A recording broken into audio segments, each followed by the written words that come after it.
abwe songa ate bitundu 4 n'obutundutundu 2 ku buli 100 baavirwako abazadde bombi abayitibwa enfunzi.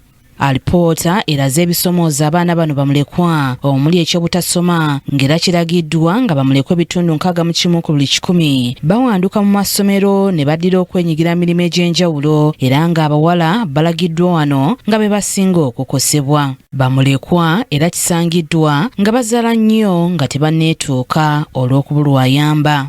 And the prevalence of child mothers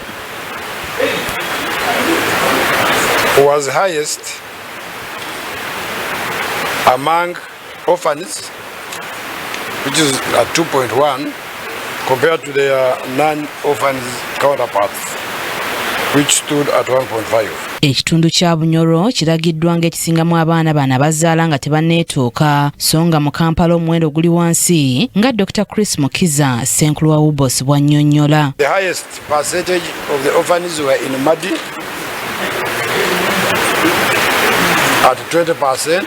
That is 1 in every 5 children, and the lowest in Kampala at 9 in every 100 children.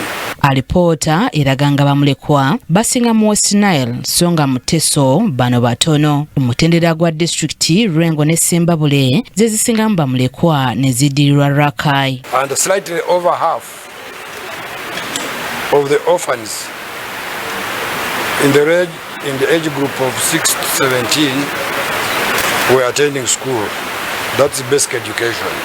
Omutesiteesi omukulu wa minisitule ekikola ky'abantu Agri Kibenge asanyukidde alipoota eneefulumiziddwa n'alaga nga bw'egenda okubayamba okwaŋŋanga obuzibu obuliwo ng'era eraze obwennyamivu olw'omuwendo gw'abaana bazaala nga tebanneetuuka oguli waggulu. Ate ng'eggwanga abaana bano bwe tubaleka nga tetubafuddeeko tuba tuleeta obulabe eri eggwanga. Abaana bano tulina okulaba nti tuyita mu bakulembeze mu bitundu ebyenjawulo abaana bano bonna tubalondoole abo abaali basomyeko ne bava mu masomero olw'okuba bafiiriddwa abazadde baabwe tubazeeyo mu masomero.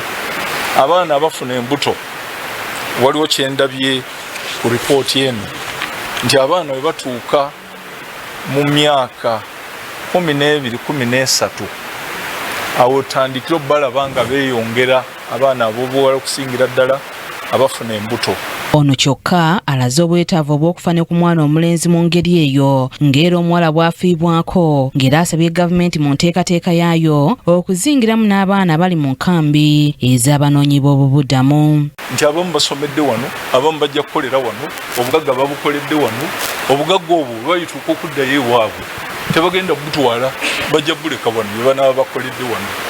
So nga gavumenti tulina obuvunanyizibwa ne ripooti eno nga bwetulaze nti abaana abo mu bitundu ebyo ebimu okusingira ddala abanoonya obuddamu gavumenti erina okukola puroguramu zaayo nga tekolerera bannansi bokka kuba ne bannansi bwe banaabeera n'abantu nga tetubataddeemu muwendo tujja kwesanga nga bakontagana bali bulungiko okusinga bannaabwe. So nga gavumenti policies zaffe tulina okuzitunuulira nga tukozesa evidence. Kibenge era ategeezezza nti kyetaagisa okunoonyereza ku nsonga y'abataata okubanga be bafa ennyo amangu okusinga bamaama. Ekitwewunyisiza ennyo nti abaana bano abafiiriddwako bazadde baabwe ate abazadde abasinze okufa baami.